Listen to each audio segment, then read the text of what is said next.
Hello boys and girls, this is Sir Vancelot with AtH, and today I have the Omakase Box.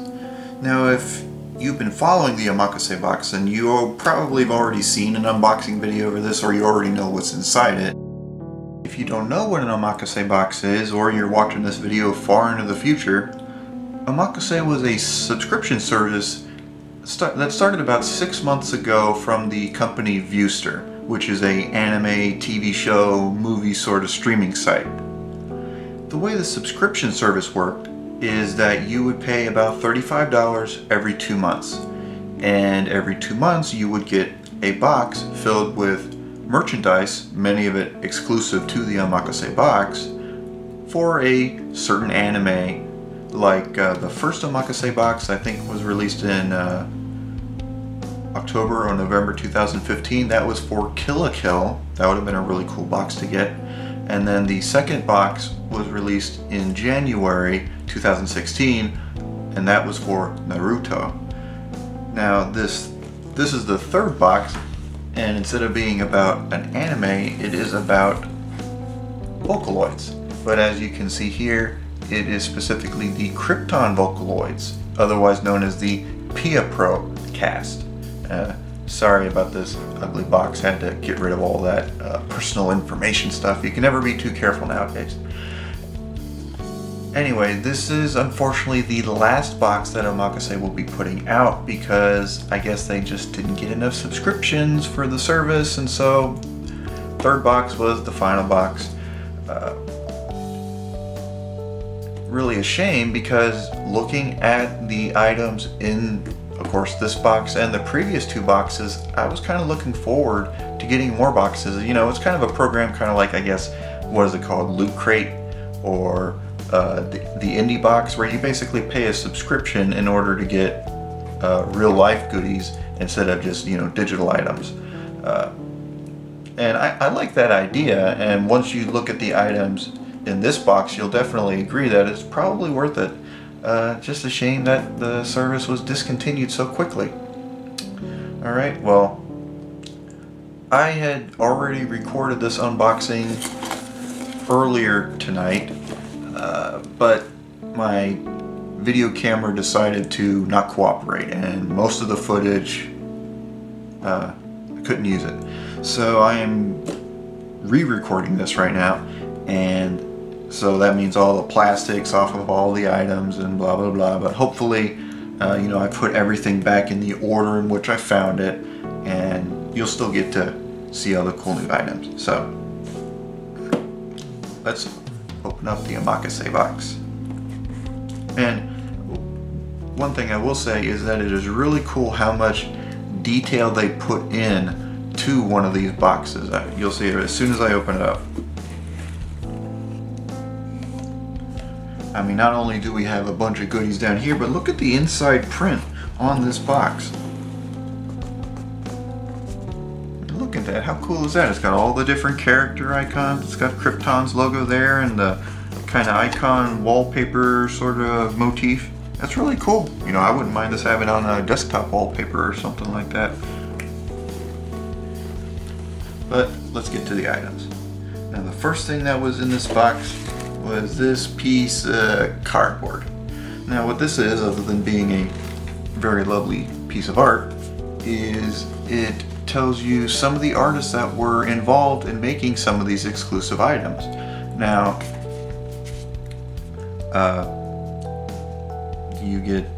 I'll show these items when we get to them, but one of the featured artists here is Happy Mappy, an American artist who is living and working in Japan, which is pretty cool. Actually, all of these items are from Western artists, which is also pretty cool.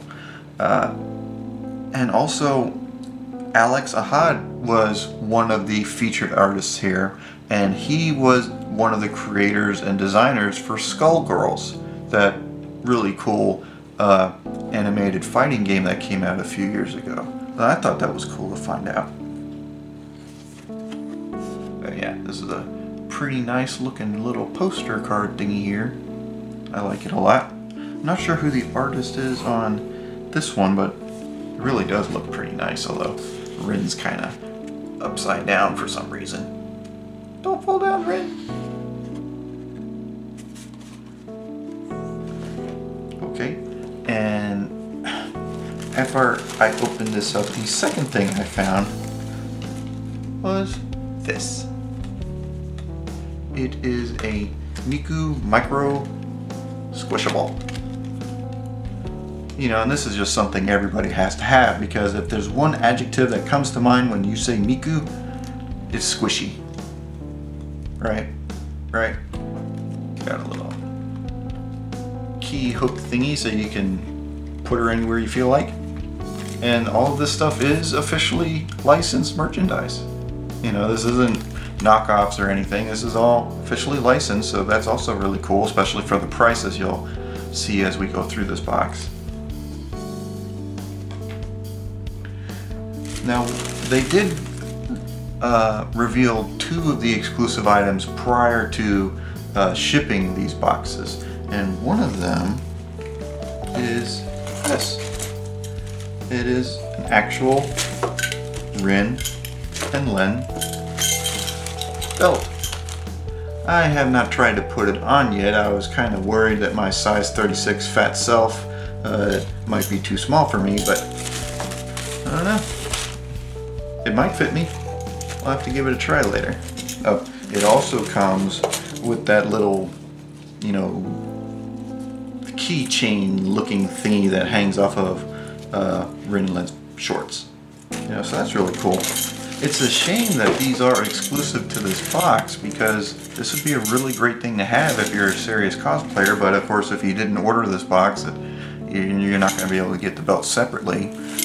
So if you're a serious cosplayer and you really like Rin and Len, you might consider trying to find someone who did get this box and trying to buy the belt from them. Because it's actually pretty good. It feels real nice and looks real nice. This is just, I was really surprised to get this. This is actually really neat.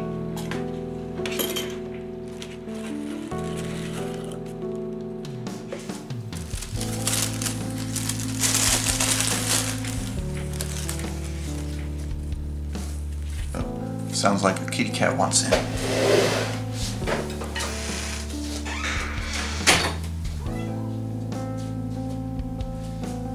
My cat Shadow wants to know what's in the Omakase box too. Say hi, Shadow. I'm recording a video right now, sweetheart.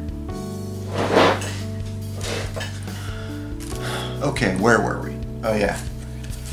The Hatsune Miku comic anthology. Have some really nice color illustrations, and this is basically, well, an anthology of a bunch of pictures from several different artists. Some of them are short little comics. There's a list of the titles of the various, trying to figure out this camera, list of the various things that are in here, and as well as the artists and their web pages. So like here, we find Miku's Worst Nightmare, a supermarket without any leaks. Then we have this lovely drawing of Miku.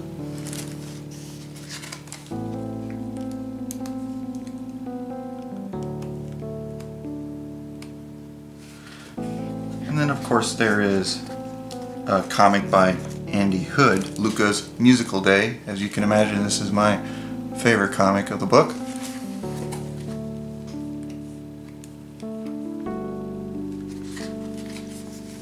Then there's Rin and Len's Prank Day. I think you'll recognize the art style of this comic, especially if you use the internet, and you probably do if you're watching this video. If you're watching this video and you're not using the internet, please contact me. I'd like to figure out how you did that. And of course, beautiful drawing of Meiko. We'll get to more Meiko in a second. And some more lovely artwork.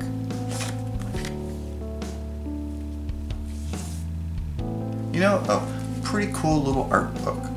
You know, it's not a big manga compilation or anything like that, but of course this is all Western artists again. There aren't any, you know, strictly Japanese artists in here. They're all people mostly from the United States and Canada. You know, it's less common to find merchandise from local artists, and so that's one really cool thing about this Omakase box. You know, you might complain that, oh, you're not getting a lot of the cool merchandise you might have seen online, like Takaluka plushie or anything like that, but because most of this is from local artists, it's all exclusive. It's stuff you won't find anywhere else. The next thing we're going to look at here, when I first picked this up, I didn't know what it was, but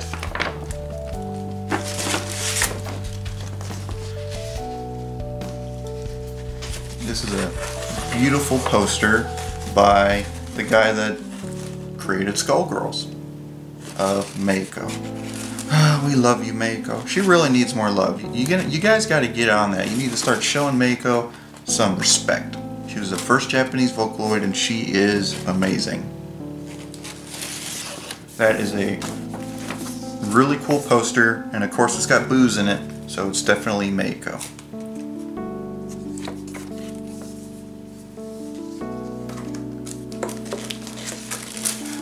Also got a bunch of really cute stickers. Now, I love getting stickers, but I also hate getting stickers, because when you have stickers, it's natural to want to use them, stick them on stuff. But when you do that, then you have holes in your sticker book, and then you start to regret that you used the stickers, and all of a sudden, all your stickers are gone. So I'm not going to use these stickers unless it's a very, very special occasion.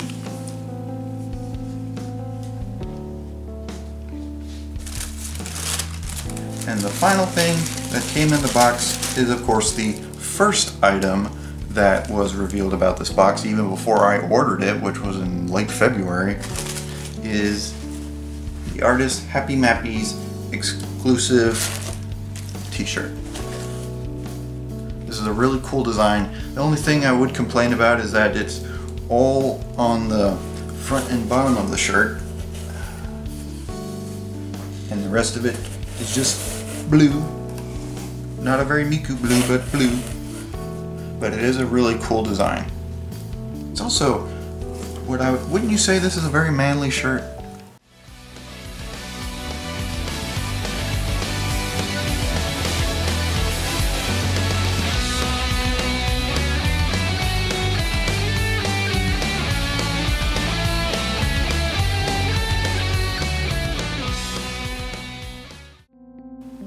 Oh, and before I finish packing everything up, I wanted to talk about the price again. It was $35, that's including shipping, I think. I think the original price is $32 plus shipping, or $30 plus shipping.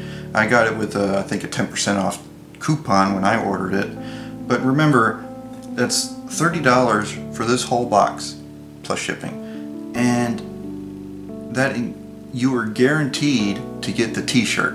I mean, you already knew that signing up for the box that you were going to get that t-shirt. And if you try to buy a t-shirt like that separately, just, you know, off a store or anything, like the shirt itself is actually printed by We Love Fine. And I think that they might print